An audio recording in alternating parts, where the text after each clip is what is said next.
Alright, let's take a look at the Pennsylvania 2020 release of the Old Overholt 114. So, obviously 114 proof. It's only sold in Ohio and PA. Interesting. So, it's extra interesting because a lot of people who might watch this ever probably won't get to try it. So, I bet, like, reset it center. They pull right back in. Crosby. All the way across Falcon. Letang. Very, take it off the board like, now. I almost get hints of, like, uncut grass. That's a really interesting way to describe it. But yes. Gensel was right there. He did find the puck, but it's like, was strong on the stick, was strong. It smells like you're sniffing your lawn. It's Not very, in a bad way, there's sweetness to it. You know, I think the better way to put that is to say it's very herbal.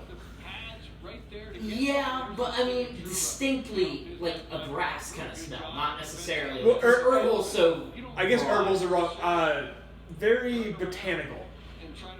Okay, I can see that. Botanical. And I don't say like it smells like you're sniffing your lawn like it's a bad thing. I mean, it's like how you describe a really good oaky bourbon by saying that it smells like you're tasting leather. I'm imagining a middle-aged white family on their knees just fucking deep inhaling their lawn like, this is some Old Overholt, brother. No, it's but I also get like cereal, not like why did I do that? What? Did you take too big of a sniff? Bro, it's 114 proof. No, I did that. It was the air. My nose is fucked. But anyway. Yes,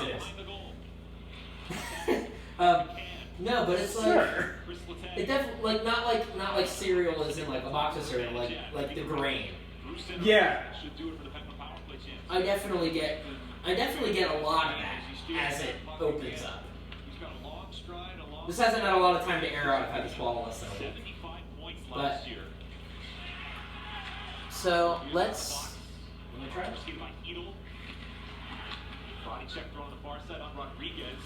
Lots of rye spice. Oh yeah. Lots of the characteristic spices. Oh yeah. It's But definitely. there's a little bit of sweetness at the beginning. Yeah, it definitely is. But it goes away. Yeah, it's an uncharacteristic sweetness on the palate for a rye, but I think that like it definitely goes away.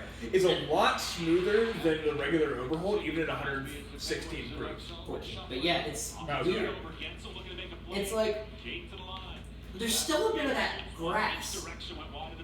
Yeah, it's interesting. It's like I think the grass kind of flavor goes away in the other Old Overholts as it's diluted and right. But this is a less refined kind of flavor, and so you get some of that natural kind of earthy. I hate saying earthy because I think of peaty scotches. Yeah, but earthy in that sense that it tastes like it's coming from the earth versus peat. You definitely get that bite from the proof though. I mean, it's yeah. You definitely get the bite and you get some heat. For sure. The heat dissipates. It doesn't go down super warm. Yeah, like it's warm on the palate but not warm on the finish, which is interesting for high proof. And like sometimes with these higher proof whiskeys, you get it going down your throat a little bit, but you don't get that at all with this. It's interesting. Yeah, I don't know if you knew that the official term for that's a Kentucky hug. It does not have one. It does not really have one at all.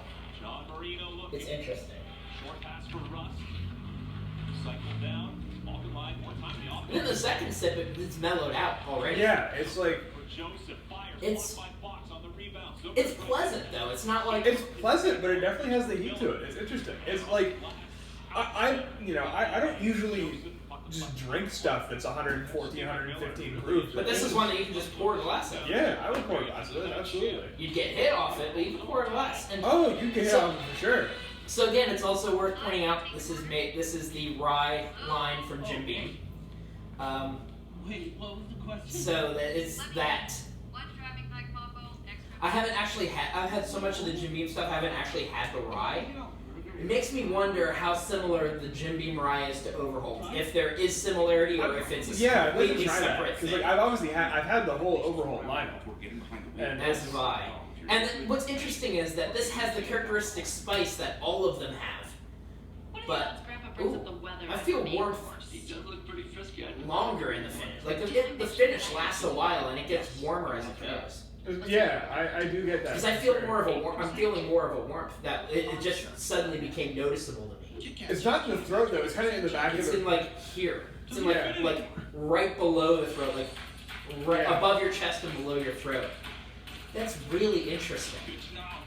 I didn't really notice that the first time I tried it. I only tried one little taste of this before. It's like a heartburn but pleasant. Right. Pretty much, honestly.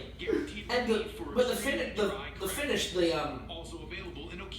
you still get some of the flavor, but it's not the grassy part that lingers. It's the cinnamon, the baking spice kind of stuff. The brown sugar, that stuff lingers.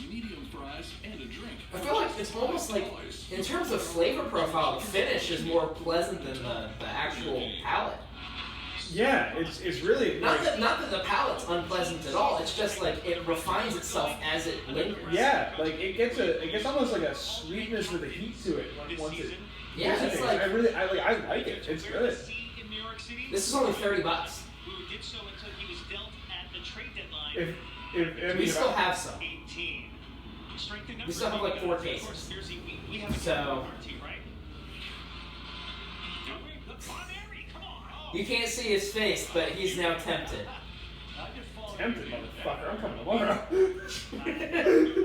You want me to put one aside with your Bowman?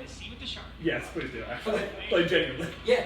I mean, you're getting 2 solid bottles for $60. Oh hell yeah. For those who haven't heard about the Bowman, that'll be coming in a future video in theory.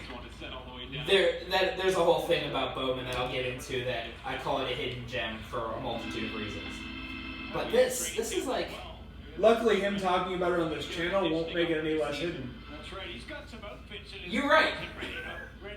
I make them because they're fun, brother. I've said that before. I don't give a shit who watches it. Cheers to that. Cheers to that. No, but this is solid. Yeah, especially for 114 proof. This is a really It is interesting the rye. best cheap high proof anything, let alone a rye. I think you can get. Yeah, I've never Find a barrel proof rye under $50 to begin with. One, the Wild Turkey Rare Breed rye is around $50. Find one at $30. Find one this good. Yeah, like if you had given me this and said this is a barrel proof rye, I would have pinned this at a $50-$60 bottle easily. Yeah, and I'm sort of sad that more people can't discover this because it's only sold in 2 out of the 50 states. I mean, Overholt makes their stuff, but this is a special release for PA because Old Overholt started in PA.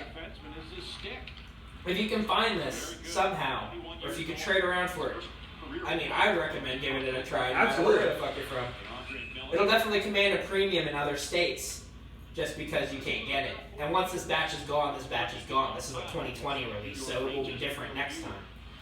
Because this isn't like Maker's Mark. They make this to proof. They don't make this necessarily to the exact flavor. Yeah. Maker's Mark cast strength, their proof varies because the flavor doesn't. So, yeah.